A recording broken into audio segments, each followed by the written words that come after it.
একদিন আল্লাহর প্রিয় রাসূল হযরত মুহাম্মদ সাল্লাল্লাহু আলাইহি ওয়াসাল্লামের সাহাবী ও জামাতা হযরত আলী রাদিয়াল্লাহু তাআলা আনহু দাওয়াতি কাজ শেষে বাড়ির পথে হাঁটতেছিলেন। ওই পথ দিয়ে যখন তিনি হাঁটতেছিলেন তখন হঠাৎ করে খেয়াল করে দেখলেন রাস্তার একপাশে একটি ফকির শুয়ে আছে। ফকিরটি প্রচণ্ড দুর্বল এবং জীর্ণশীর্ণ অবস্থায় রাস্তার পাশে শুয়ে আছে। আলী রাদিয়াল্লাহু তাআলা আনহু তার কাছে গেলেন এবং তাকে সালাম দিলেন, কিন্তু সেই ফকির সালামের কোনো উত্তর দিলেন না। আলী রাদিয়াল্লাহু তাআলা আনহু অত্যন্ত অবাক হয়ে তাকে বললেন, আপনি কি জানেন না কেউ যদি সালাম প্রদান করে সেই সালামের জবাব দিতে হয়? হযরত আলীর এই কথা শোনার পর ফকির প্রচণ্ড রেগে গেলেন এবং রেগে গিয়ে হযরত আলীকে বললেন, কে আপনি? আমাকে সালাম দিয়ে কি হবে? সালাম না দিয়ে যদি পারেন আমাকে একটু খাবার দিয়ে সহযোগিতা করুন। আজ 5 দিন ধরে আমি কিছুই খাই না, ক্ষুধার যন্ত্রণায় আমি জীর্ণ শীর্ণ অবস্থায় এখানে পড়ে আছি। ফকিরের এই রাগান্বিত কথা শুনে হযরত আলী রাদিয়াল্লাহু তাআলা আনহুর মনেও কিছুটা রাগ চলে আসলো, কিন্তু তখনই হযরত আলী রাদিয়াল্লাহু তাআলা আনহুর মনে পড়ল কোরআনের সেই আয়াতের কথা। তানহার আয়াত আল্লাহ রাব্বুল আলামিন বলেছেন, তোমরা ফকির মিসকিনের সঙ্গে ধমক দিয়ে কিংবা রাগান্বিত হয়ে কথা বলবে না। হযরত আলী রাদিয়াল্লাহু তাআলা আনহু তার রাগ নিয়ন্ত্রণ করলেন এবং কোমল সুরে সেই ফকিরকে বললেন, আমার কাছে তো এখন কোনো খাবার নেই, আমি দাওয়াতি কাজ শেষ করে বাড়ির দিকে যাচ্ছি, একটু দূরেই আমার বাড়ি। আপনি যদি খাবার পেতে চান তাহলে আমার সঙ্গে আমার বাড়িতে চলুন, আমার বাড়িতে গেলে হয়তোবা আমি আপনাকে কিছু খাবার দিতে পারবো। ফকির বলল, আমি প্রচন্ড দুর্বল, ক্ষুধার যন্ত্রণা আমাকে এতটাই কাবু করেছে যে আমি উঠে দাঁড়াতেও পারছি না। আমি কিভাবে আপনার সঙ্গে আপনার বাড়ি পর্যন্ত হেঁটে যাব? আপনার বাড়িতে আমি যেতে পারি যদি আপনি আমাকে কাঁধে করে নিয়ে যান। অতঃপর হযরত আলী রাদিয়াল্লাহু তাআলা আনহু ফকিরকে কাঁধে নিলেন এবং কাঁধে নিয়ে বাড়ির দিকে হাঁটতে শুরু করলেন। কিছুক্ষণ পর হযরত আলী বাড়িতে পৌঁছালেন এবং বাড়ির উঠানে সেই ফকিরকে শুইয়ে রাখলেন। তারপর ঘরের দরজায় গিয়ে সালাম দিলেন, আসসালামু আলাইকুম ইয়া আহলাল বাইত। ঘরের ভেতরে হযরত ফাতেমা রাদিয়াল্লাহু তাআলা আনহা এবং হাসান ও হুসাইন রাদিয়াল্লাহু তাআলা আনহুমা অবস্থান করছিলেন। হযরত ফাতেমা রাদিয়াল্লাহু তাআলা আনহাও ক্ষুধার যন্ত্রণায় অনেক দুর্বল হয়ে গিয়েছিলেন, কেননা গত 3 দিন ধরে ফাতেমার চুলায়ও কোনো আগুন জ্বলে না। ফাতেমা যখনই তার স্বামীর কণ্ঠের আওয়াজ শুনলেন তিনি দুর্বল অবস্থায় ধীরে ধীরে উঠে এসে তার স্বামীর জন্য দরজা খুলে দিলেন। হযরত আলী রাদিয়াল্লাহু তাআলা আনহু ঘরের ভিতর প্রবেশ করে দেখলেন ফাতেমা অনেক দুর্বল। ফাতেমার চোখগুলো গর্তের ভিতরে সামান্য ঢুকে গিয়েছে। ফাতেমার চোখে মুখে বিরক্তি আর ক্ষুধার ছাপ। হযরত আলী রাদিয়াল্লাহু তাআলা আনহু জিজ্ঞেস করলেন, ফাতেমা কি হয়েছে? ফাতেমা রাদিয়াল্লাহু তাআলা আনহা বললেন, আজ কয়েকদিন আগেই আপনি দাওয়াতি কাজে চলে গিয়েছেন। গত 3 দিন ধরে আমাদের ঘরে কোনো খাবার নেই, বাচ্চা দুটো অনাহারে আছে, তারা ক্ষুধার যন্ত্রণায় কাতরাচ্ছে। ফাতেমার এই কথা শোনার পর হযরত আলী রাদিয়াল্লাহু তাআলা আনহুর মাথার উপর যেন আসমান ভেঙে পড়ল। হযরত আলী রাদিয়াল্লাহু তাআলা আনহু বললেন, আমি রাস্তা থেকে একজন ক্ষুধার্ত ফকিরকে সঙ্গে করে নিয়ে এসেছি এবং তাকে এই আশ্বাস দিয়েছি যে আমার বাড়িতে আসলে আমি তাকে খাবার দিতে পারবো।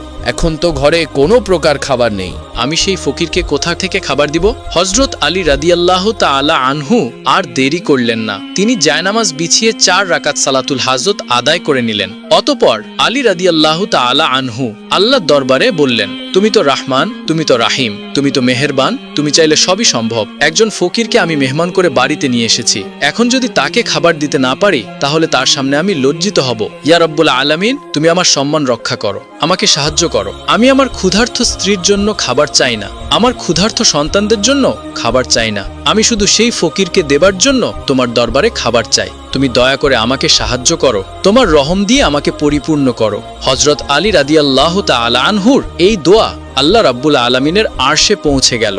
সঙ্গে সঙ্গে আল্লাহ রাব্বুল আলামিন জান্নাত থেকে এক টোপলা খাবার পাঠালেন। একজন অদৃশ্য ফেরেশতা এসে হযরত আলী রাদিয়াল্লাহু তাআলা আনহুর সামনে জান্নাতি খাবারের সেই টোপলা রাখলেন।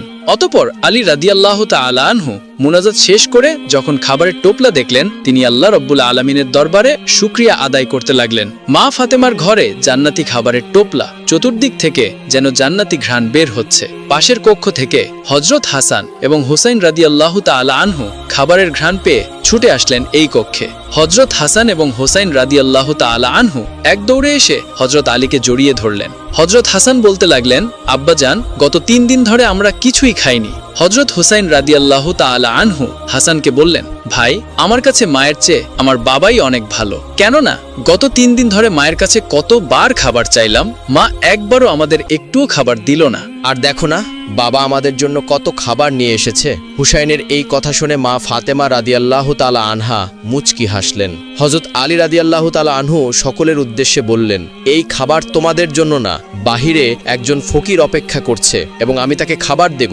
বলে আল্লাহ রাব্বুল আলামিনের কাছ থেকে খাবার চেয়ে নিয়ে এসেছি। হযরত আলীর এমন কথার পর হুসাইন রাদিয়াল্লাহু তাআলা আনহু হযরত আলীর দুটি পা জড়িয়ে ধরলেন এবং চিৎকার করে কাঁদতে কাঁদতে বলতে লাগলেন, আব্বা জান, আমরা 3 দিন ধরে প্রচণ্ড ক্ষুধার্ত এবং তৃষ্ণার্ত, আপনি আমাদেরকে খাবার দিন, আমরা খেয়ে আমাদের ক্ষুধা নিবারণ করি। হযরত আলী রাদিয়াল্লাহু তাআলা আনহু অনেক বড় একটি পরীক্ষার সম্মুখীন হলেন। একদিকে তার স্ত্রী এবং সন্তান অনাহারে, অন্যদিকে এসে ভিক্ষুকও অনাহারে আছেন এবং ভিক্ষুককে কথা দিয়ে বাড়িতে নিয়ে এসেছেন। হযরত আলী রাদিয়াল্লাহু তাআলা আনহু এই সামান্য খাবারটুকু এখন কাকে দিবেন? হযরত আলী রাদিয়াল্লাহু তাআলা আনহু দুই দিকের কথা চিন্তা করে পাথরের মূর্তির মতো দাঁড়িয়ে আছেন।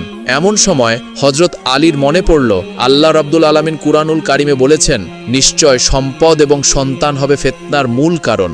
পবিত্র কুরআনের এই আয়াত মনে পড়ার পর হযরত আলী সিদ্ধান্ত নিলেন, এই খাবারের একমাত্র হকদার ফকির, অতএব সেই ফকিরকেই এই খাবার দিতে হবে। হযরত আলী এবার বাম হাত দিয়ে হোসাইনকে এক ঝটকায় দূরে ফেলে দিলেন। তারপর ঘর থেকে বের হলেন ভিক্ষুককে খাবার দেওয়ার জন্য। হযরত আলী ঘর থেকে যখনই বের হলেন তিনি এক অবাক দৃশ্য দেখলেন। তিনি দেখলেন ভিক্ষুক দাঁড়িয়ে দাঁড়িয়ে মুচকি হাসছে। যে ভিক্ষুক রাস্তার পাশে জীর্ণ শীর্ণ অবস্থায় পড়েছিল তাকে কাঁধে করে বাড়িতে নিয়ে আসতে হয়েছে, সেই ভিক্ষুক এখন উঠে দাঁড়িয়েছে এবং আলীর দিকে তাকিয়ে মুচকি মুচকি হাসছে। হযরত আলী রাদিয়াল্লাহু তাআলা আনহু কিছু বলার আগেই ভিক্ষুক বলল, ওয়ালাইকুম আসসালাম। হযরত আলী রাদিয়াল্লাহু তাআলা আনহু বললেন, কে আপনি? একটু আগেই তো আপনি রাস্তায় জীর্ণ শীর্ণ অবস্থায় পড়েছিলেন, আপনি এতটাই দুর্বল ছিলেন যে আপনাকে কাঁধে করে আমি এখানে নিয়ে এসেছি, আর এখন আপনি উঠে দাঁড়িয়েছেন এবং মুচকি হাসছেন। আর আপনাকে সালাম দিয়েছিলাম কবে? সেই সালামের জবাব আপনি এখন দিলেন? সেই ফকির তখন বলল, হে আসাদুল্লাহিল গালিব হযরত আলী,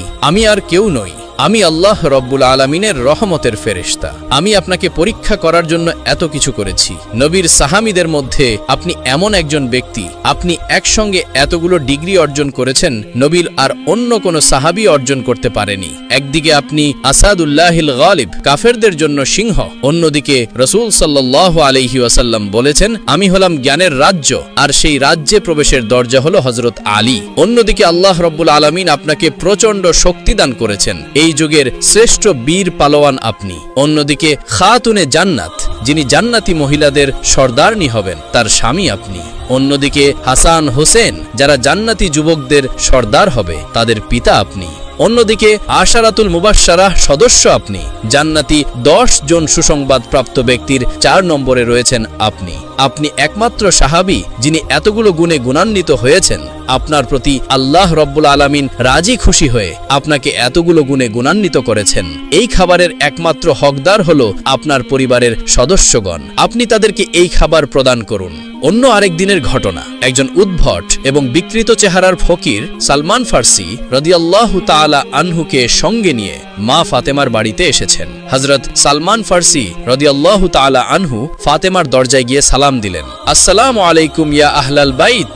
হযরত ফাতেমা রাদিয়াল্লাহু তাআলা আনহা পর্দার অন্তরাল থেকে সালামের উত্তর দিলেন এবং বললেন, কে আপনি? সালমান ফার্সি রাদিয়াল্লাহু তাআলা আনহু বললেন, আপনার পিতা আল্লাহর পয়গাম্বার আমাকে পাঠিয়েছে, আমার সাথে একজন ভিক্ষুক আছে। এই ভিক্ষুক আপনার পিতার কাছে গিয়েছিল, কিন্তু আপনার পিতার কাছে কিছুই নেই ভিক্ষা দেবার মতো, এজন্য এই ভিক্ষুককে আপনার বাড়িতে পাঠিয়েছেন এবং আপনার পিতা বলেছেন আপনি যেন এই ভিক্ষুককে কিছু দিয়ে সাহায্য করেন। হযরত ফাতেমা রাদিয়াল্লাহু তাআলা আনহা বললেন, আমার ঘরে তো তেমন কিছুই নেই, এই ভিক্ষুককে আমি কি দিয়ে সাহায্য করব? তবে হ্যাঁ, আমার পছন্দের একটি চাদর আছে, আমি এই চাদরটি আপনাকে দিচ্ছি। আপনি এই চাদরটি ইহুদির বাড়িতে বন্ধক রেখে সেখান থেকে যে অর্থ পাবেন সে অর্থগুলো এই ভিক্ষুককে দিয়ে দিবেন। হযরত সালমান ফার্সি সেই চাদরটি নিয়ে ইহুদির বাড়িতে গেলেন এবং ইহুদিকে বললেন, এই চাদরটি বন্ধক নেন। ইহুদি চাদরটি হাতে নিয়ে অত্যন্ত চমকে গেলেন। ইহুদি জিজ্ঞেস করলেন, এই চাদরটি কার? সালমান ফার্সি রাদিয়াল্লাহু তাআলা আনহু বললেন, এই চাদরটি আমাদের বিশ্বনবীর মেয়ে ফাতিমার চাদর। ইহুদি চাদরটি নিয়ে ঘরের ভিতর প্রবেশ করলেন এবং অনেকক্ষণ সময় পর ইহুদি ফিরে এলো। হযরত সালমান ফার্সি রাদিয়াল্লাহু তাআলা আনহু খেয়াল করে দেখলেন ইহুদির মাথা বেয়ে টপ টপ করে পানি পড়ছে, মনে হচ্ছে ইহুদি গোসল করে এসেছেন। সালমান ফার্সি তাকে জিজ্ঞেস করলেন, আপনি তো অনেক আগেই ঘরের ভিতর ঢুকেছেন, এতক্ষণ পর ফিরে এলেন, কই চাদরের বন্ধকিত অর্থ নিয়ে এসেছেন? ইহুদি বলল, এই নাও নাও চাদরের বন্ধকিত অর্থ আর আমাকে এক্ষুনি তোমাদের নবীর দরবারে নিয়ে চলো। আমি কালেমা পড়ে মুসলমান হতে চাই। আমি আমার কিতাব তাওরাতে পড়েছি, আখিরি জামানার শেষ পয়গম্বর যিনি হবেন তার বাড়িতে একদিন ফকির আসবে এবং সেই ফকিরকে ভিক্ষা দেওয়ার মতো কোনো কিছুই থাকবে না। আখিরি জামানার শেষ পয়গম্বর সেই ভিক্ষুককে পাঠাবেন তার কন্যা ফাতেমার ঘরে, কিন্তু ফাতেমার ঘরেও ভিক্ষা দেওয়ার মতো তেমন কিছুই নেই। অবশেষে ফাতেমা তার শরীরের একটি চাদর বন্ধক রেখে সেই ফকিরকে ভিক্ষা দিবেন। তুমি যখন বললে এই চাদরটি বিশ্ব নবীর মেয়ে ফাতেমার চাদর, তখনই আমি আমার তাওরাতের ভবিষ্যৎবাণীর সত্যতার প্রমাণ পেয়েছি। তোমরা যাকে নবী বলে মানো, এই নবী আখিরি জমানার শেষ নবী। তার সম্পর্কে তাওরাতে যতগুলো ভবিষ্যৎবাণী ছিল সকল ভবিষ্যৎবাণীর সত্যতা আমি ইতিপূর্বেই পেয়েছি। শুধু এই একটি সত্যতার অপেক্ষায় আমি ছিলাম। আমি আর দেরি করতে চাই না, আমাকে এক্ষুনি তোমাদের নবীর দরবারে নিয়ে চলো, আমি মুসলমান হতে চাই। মদিনার বাগানগুলোর মধ্যে এক ইয়াতিম ছেলের একটি বাগান ছিল। তার বাগানের সাথে লাগোয়া বাগানের মালিক ছিলেন আবু লুবাবা নামের এক লোক। সেই ইয়াতিম ছেলেটি নিজের বাগান বরাবর একটি প্রাচীর দিতে গিয়ে দেখল প্রতিবেশীর একটি খেজুর গাছ সীমানার মধ্যে পড়ে যাচ্ছে। ছেলেটি তার প্রতিবেশীর কাছে গিয়ে সমস্যার কথা বলে সীমানার খেজুর গাছটি কিনতে চাইল, যাতে প্রাচীরটি সোজা হয়। কিন্তু প্রতিবেশী আবু লুবাবা কোনোভাবেই রাজি হচ্ছিল না। কোনো উপায় না পেয়ে সেই ইয়াতিম ছেলেটি রাসূলুল্লাহ সাল্লাল্লাহু আলাইহি ওয়াসাল্লামের কাছে গিয়ে পুরো ঘটনা বুঝিয়ে বলল। আল্লাহর রাসূল সাল্লাল্লাহু আলাইহি ওয়াসাল্লাম ডেকে পাঠালেন আবু লুবাবাকে। সে মসজিদে নববীতে আসলে নবী করিম সাল্লাল্লাহু আলাইহি ওয়াসাল্লাম সেই খেজুর গাছটি অর্থের বিনিময়ে হলেও ইয়াতিম ছেলেটিকে দিয়ে দিতে অনুরোধ করলেন, কিন্তু আবু লুবাবা যথারীতি রাজি হলো না। রাসূলুল্লাহ সাল্লাল্লাহু আলাইহি ওয়াসাল্লাম এ পর্যায়ে তাকে বললেন, তোমার ভাইকে ওই খেজুর গাছটি দিয়ে দাও, আমি তোমার জন্য জান্নাতে একটি খেজুর গাছের জিম্মাদার হব। বিস্ময়কর হলো সত্য যে আবু লুবাবা তারপরেও সেই খেজুর গাছ দিতে রাজি হলো না। রাসূলুল্লাহ সাল্লাল্লাহু আলাইহি ওয়াসাল্লাম এ পর্যায়ে চুপ হয়ে গেলেন। এর চেয়ে বেশি তিনি তাকে আর কি বলতে পারেন। উপস্থিত সাহাবীদের মধ্যে সাবিত রাদিয়াল্লাহু তাআলা আনহু ছিলেন। তিনি আবু দাহদা নামে পরিচিত ছিলেন। মদিনায় তার খুব সুন্দর একটি বাগান ছিল। প্রায় 600 খেজুর গাছ ছাড়াও একটি মনোরম বাড়ি ও একটি পানির কুয়া ছিল সেখানে। মদিনার সব বড় ব্যবসায়ীদের কাছে আবু দাহদা রাদিয়াল্লাহু তাআলা আনহু এর বাগানটি সুপরিচিত ছিল। তিনি সপরিবারে সেখানে বসবাসও করতেন। আবু দাহদা রাদিয়াল্লাহু তাআলা আনহু হঠাৎ রাসূলুল্লাহ সাল্লাল্লাহু আলাইহি ওয়াসাল্লামের কাছে গিয়ে বললেন, হে আল্লাহর রাসূল সাল্লাল্লাহু আলাইহি ওয়াসাল্লাম, আমি যদি আবু লুবাবার কাছ থেকে খেজুর গাছটি কিনে এই ইয়েতিমকে দিয়ে দিই, তাহলে আমিও কি জান্নাতে একটি খেজুর গাছের মালিক হব? রাসূলুল্লাহ সাল্লাল্লাহু আলাইহি ওয়াসাল্লাম বললেন, হ্যাঁ, তোমার জন্য জান্নাতে খেজুর গাছ থাকবে। আবু দাহদা রাদিয়াল্লাহু তাআলা আনহু সাথে সাথে আবু লুবাবাকে বললেন, আপনি আমার সেই সম্পূর্ণ বাগানটি গ্রহণ করে সেই খেজুর গাছটি আমাকে দিয়ে দিন।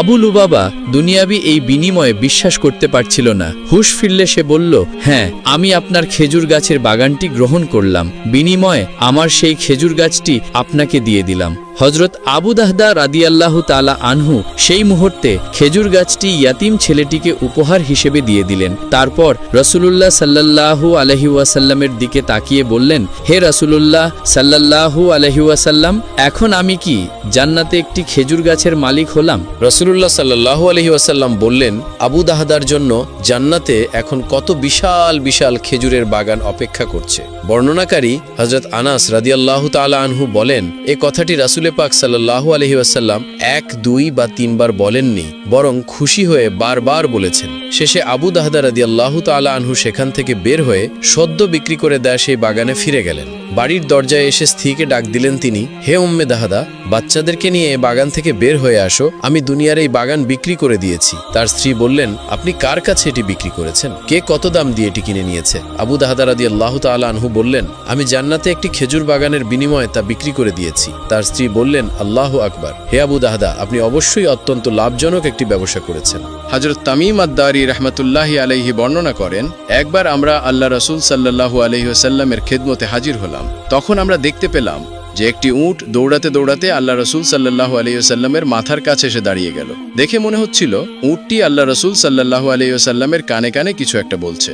আল্লাহ রাসূল সাল্লাল্লাহু আলাইহি ওয়াসাল্লাম তখন উটকে উদ্দেশ্য করে বললেন, উট, তুমি শান্ত হও, যদি তুমি সত্যবাদী হও তাহলে তোমার সত্য কথা তোমাকে ফায়দা দেবে। কিন্তু তুমি যদি মিথ্যা বলে থাকো তবে তোমাকে মিথ্যা কথা বলার জন্য শাস্তি দেয়া হবে। নিশ্চয়ই যে আমার নিকটে আশ্রয় নেবে আল্লাহ তাআলাও তাকে নিরাপত্তা দান করেন, আর যে আমার নিকট আশ্রয় নেয় তাকে আল্লাহ কখনো নিঃস্ব হতে দেন না। সাহাবী তামিম আদ-দারি রাদিয়াল্লাহু তাআলা আনহু ইরশাদ করেন, আমরা বললাম, ইয়া রাসূলুল্লাহ সাল্লাল্লাহু আলাইহি ওয়াসাল্লাম, এই উট আপনাকে কি বলছে?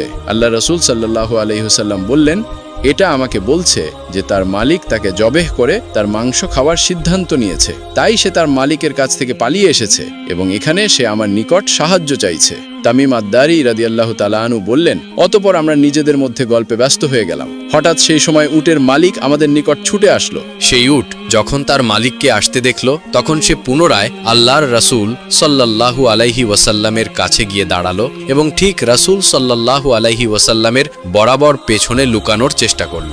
উটের মালিক বলল, ইয়া রাসূলুল্লাহ সাল্লাল্লাহু আলাইহি ওয়াসাল্লাম, আমার এই উট 3 দিন আগে আমার কাছ থেকে পালিয়ে গেছে, আর আজকে আমি একে আপনার কাছে পেয়েছি। এ কথা শুনে আল্লাহর রাসূল সাল্লাল্লাহু আলাইহি ওয়াসাল্লাম বললেন, এই উটটি আমার নিকটে নালিশ জানিয়েছে। সে আমাকে বলছে যে তোমার কাছে অনেক বছর ধরে লালিত পালিত হয়েছে, বড় হয়েছে। যখন প্রচণ্ড গরমের সময় আসে তুমি তখন তার পিঠে চড়ে ঘাস এবং চারণভূমির এলাকায় যেতে, আর যখন শীতের সময় আসতো তখন তুমি তার পিঠে সওয়ার হয়ে গরম এলাকার দিকে সফর করতে। আর এখন যখন সে বার্ধক্যে উপনীত হয়েছে তখন তুমি তাকে জবেহ করে তার মাংস খাওয়ার পরিকল্পনা করেছো।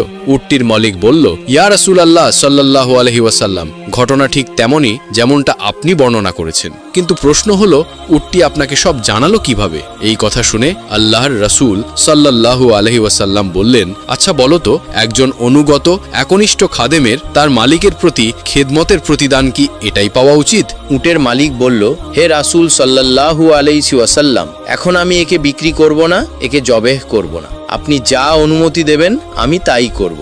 এরপর আল্লাহর রাসূল সাল্লাল্লাহু আলাইহি ওয়াসাল্লাম সেই উটের মালিকের কাছ থেকে উটটিকে 100 দিরহামের বিনিময়ে কিনে নিলেন। তারপর তিনি উটটিকে বললেন, হে উট, যাও, এখন থেকে তুমি মুক্ত, আল্লাহ তাআলা দেওয়া রিজিক তালাশ করো। অথচ সেই উটটি আল্লাহর রাসূল সাল্লাল্লাহু আলাইহি ওয়াসাল্লামের মাথার কাছে নিজের মুখ এগিয়ে নিয়ে মুখ দিয়ে আওয়াজ করল, যা শুনে আল্লাহর রাসূল সাল্লাল্লাহু আলাইহি ওয়াসাল্লাম বললেন, আমিন, আমিন।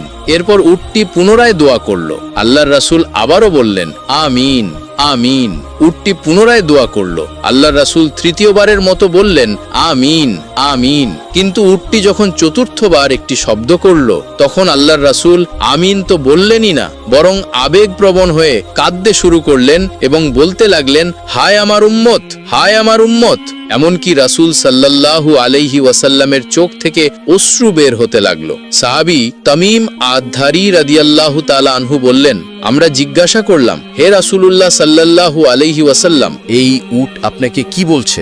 রাসূল সাল্লাল্লাহু আলাইহি ওয়াসাল্লাম বললেন, উটটি আমাকে প্রথমবার বলছে, হে রাসূল সাল্লাল্লাহু আলাইহি ওয়াসাল্লাম, আল্লাহ আপনাকে ইসলাম এবং কোরআনের মাধ্যমে উত্তম প্রতিদান দান করবেন। আমি বললাম, আমিন। তারপরে আমাকে বলল, আল্লাহ তাআলা যেন কিয়ামতের দিন আপনার উম্মতের অন্তর থেকে সমস্ত ভয় ভীতি এমনভাবে দূর করে দেন যেমনভাবে আজকে আপনি আমার অন্তর থেকে ভয়কে দূর করে দিলেন। আমি বললাম, আমিন। তারপর সে দোয়া করল, আল্লাহ তাআলা যেন আপনার উম্মতের রক্তকে শত্রুদের হাত থেকে এমনভাবে হেফাজতে রাখেন যেমন করে আজকে আপনি আমার রক্তকে হেফাজত করেছেন। এরপর সে পুনরায় বলল, আল্লাহুম্মা আমিন, আল্লাহ যেন তাই করে। এরপর চতুর্থবার উটটি বলল, আল্লাহ তাআলা যেন আপনার উম্মতকে নিজেদের মধ্যে ঝগড়া ফ্যাসাদ, সেনা যুদ্ধ বিগ্রহ এসব থেকে হেফাজত করেন। এই কথা শুনে আমিন বলতে যাব, কিন্তু সেই দোয়াটি কবুল হবে না। আল্লাহর তরফ থেকে নির্দেশ আসলো। এ কথা শুনে আমার কান্না পেল, কেননা এই একই দোয়া আমিও আমার উম্মতের জন্য আল্লাহর কাছে বহুবার করেছি, কান্নাকাটি করেছি। হে আল্লাহ, আমার উম্মতকে অভ্যন্তরীণ ফিতনা, ঝগড়া, ফাসাদ এসব থেকে রক্ষা করো। কিন্তু আল্লাহ তাআলা আমার প্রথম 3টি দোয়া কবুল করলেও শেষ 2টি কবুল করেননি। হযরত জিবরাইল আলাইহিস সালাম আমাকে আল্লাহর পক্ষ থেকে খবর দিয়ে দিয়েছেন যে, হে রাসূল, আপনার উম্মতের মধ্যে সর্বশ্রেষ্ঠ ফিতনা হচ্ছে যে তারা পরস্পর ছোটখাটো ত্রুটি বিচ্যুতি নিয়ে একজন আরেকজনকে ফতোয়াবাজি করবে, ফিতনাবাজি করবে, ঝগড়াঝাটি করবে, এসবে লিপ্ত হবে এবং এসব করে এরা ধ্বংস হবে। বাহিরের শত্রু যখন এদেরকে আক্রমণ করবে তখন এরা অভ্যন্তরীণ দ্বন্দ্ব কলহে ব্যস্ত থাকবে। এসব কিছু যা ঘটবে সবই তাকদীরে লিখা হয়ে গিয়েছে। কাজেই এই ক্ষেত্রে আল্লাহ আপনার দোয়া কবুল করবেন না। আল্লাহু আকবার। আমাদের প্রিয় নবী রাসূল সাল্লাল্লাহু আলাইহি ওয়াসাল্লাম শুধু মানবজাতির জন্যই নন, তিনি ছিলেন সমগ্র জগৎ, মানুষ, জিন ও সমস্ত প্রাণীর জন্য রহমত। আল্লাহ তাআলা তাকে পাঠিয়েছেন দুনিয়ার অন্ধকারে আলো ছড়ানোর জন্য। তার শিক্ষা ও আদর্শ আজও আমাদের পথ দেখায় শান্তি ও সত্যের দিকে। তো এটাই ছিল আমাদের আজকের ভিডিও। যদি ভিডিওটি আপনার কাছে ভালো লেগে থাকে তাহলে অবশ্যই লাইক দিন আর আমাদের চ্যানেলটি সাবস্ক্রাইব করে পাশে থাকুন। আর কমেন্টে জানিয়ে দিন ভিডিওর কোন অংশটি আপনার কাছে সবচেয়ে বেশি ভালো লেগেছে। ধন্যবাদ।